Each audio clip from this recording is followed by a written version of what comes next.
Oh yo, what up? My name is Professor Link, and this is my Fast Cycle East-West tutorial. This is one of the harder skips in the run, and only saves about 2 seconds compared to the regular strat. But since this is Undertale, 2 seconds is basically 5 years to a top level runner, so let's just get right into it.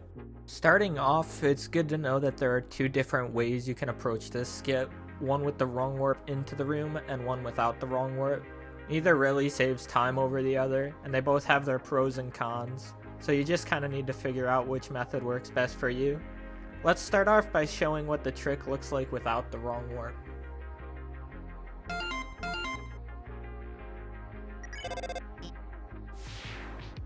Alright, I know that went by extremely fast and it was impossible to see what to do, so let's break it down slowly. Begin by doing the room like normal, holding upright while mashing. You'll need to get the wall clip on the left while going up.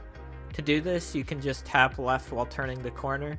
Everything up to this point has been very easy, but now comes the difficult part of the skip.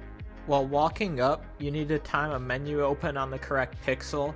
For a visual cue, I like to look at these frowny faces on the ground or whatever you want to call them. I like to see when Frisk's feet are on the mouth of the third to last frowny face.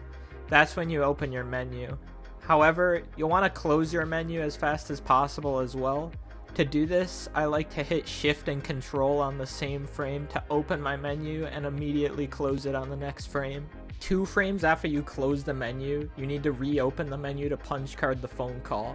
For this menu, you want to open your punch card as fast as possible, so instead of hitting Control and Shift, I like to hit C and Z on the same frame. If this was done properly, you will make it past the invisible wall and have the phone call text stored. Hold upright while mashing the phone call away as fast as possible to get to the vent, and once all text is clear down the vent, hold straight up. If done properly, you will launch through the door and get the trick successfully. So without the wrong warp, you obviously need to go pretty fast in order to successfully hit the cycle while getting the launch. It's very easy to just barely miss the clip in the door by a few frames with bad mashing. Luckily, there's another method to fast east-west that basically makes it impossible to miss the cycle because of bad mashing. Here's what it looks like in full speed.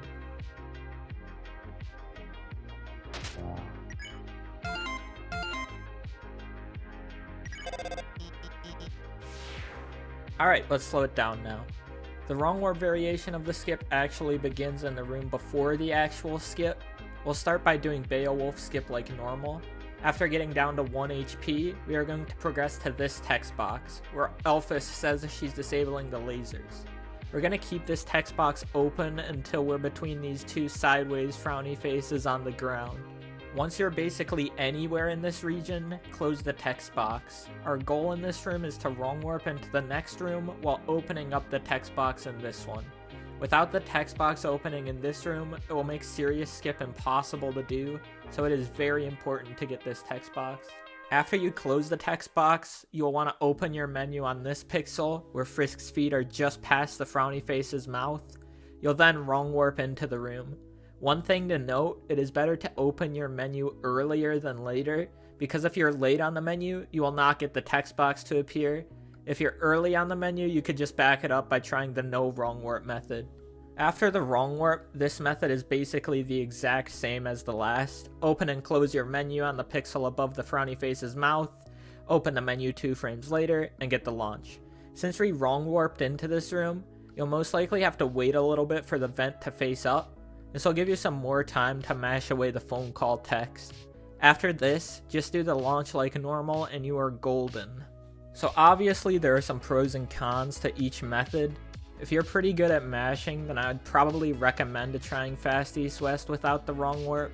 But if you can get the janky wrong warp consistently, I'd recommend trying it with the wrong warp. I personally like to do the wrong warp because it has a lot of extra leeway and even allows you to mess up the wall clip and still get it. So yeah, that was my fast east-west tutorial. Obviously it's a really hard trick that's different from most others in the run, but it's a good time save for top level runners. So if you want to give it a try, this is what works best for me. This is my first time doing any sort of scripted tutorial, so let me know if you like this style better than my previous Professor Link videos. If you did enjoy, let me know what trick I should cover next. Thanks for watching, and have fun crying about this terrible trick.